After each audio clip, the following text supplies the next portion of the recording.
अपने अमल से बच्चों को सीख देनी होगी। सिर्फ हिदायत से काम नहीं चलेगा। आज के बच्चों की तरबियत के लिए हमें अपने भी अमल सुधारने की जरूरत है। तो इस पर भी आप लोग सभी गौर फरमाएं। मैं काफी छोटी हूँ उम्र में, लेकिन आप लोगों की दुआ से और कैराना के लोगों की हिम्मत और हौसले से उन्होंने मुझे इस देश की सबसे बड़ी पंचायत में भेजने का काम किया। लेकिन मेरा जो सफर था वो बिल्कुल आसान नहीं था। एक ऐसे वक्त से हम गुजरे जिसमें अगर कोई ताकत मेरे पास थी तो वो सिर्फ और सिर्फ अल्लाह के बाद, ऊपर वाले के बाद मेरे तालीम की ताकत मेरे हाथ में थी। और जो हिम्मत और हौसला आपको पढ़ाई दे सकती है, तालीम दे सकती है, वो और कोई चीज आपके हाथ में नहीं दे सकती। जब तक हम पढ़ेंगे नहीं, अपने बच्चों को नहीं पढ़ाएंगे, हम उन्हें बेहतराई की राह पर नहीं लेकर जा सकेंगे।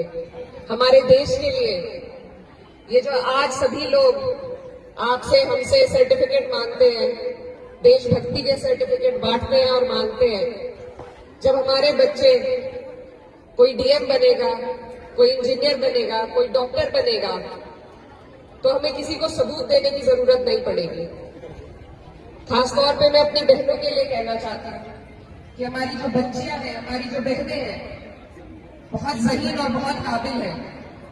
बस जरूरत है कि उनके माँ बाप, उनके वालिदैन उनकी हिम्मत और हौसला अफजाई करें, उन पर यकीन करें कि हमारी बच्चियां, अगर हम उनके लिए मेहनत करके उन्हें सही तौर पर तालीम हासिल कराएंगे तो वो हर उस पैमाने से आगे निकल जाएंगी जो आपने हमने उनके लिए सोच रखा है। और आपकी बेटी बहन आपके सामने वो जीता जागता सबूत है। मेरे माँ बाप ने बचपन से पढ़ाई पर ध्यान दिया। सिर्फ विरासत से काम नहीं चलता। अगर मैं इतनी तालीम याफ्ता ना होती, अगर मेरे पास ये ताकत ना होती तालीम की, तो चाहे कितनी भी विरासत हाथ में हो, उसे आगे बढ़ाने की सलाहियत मुझमें ना आ पाती।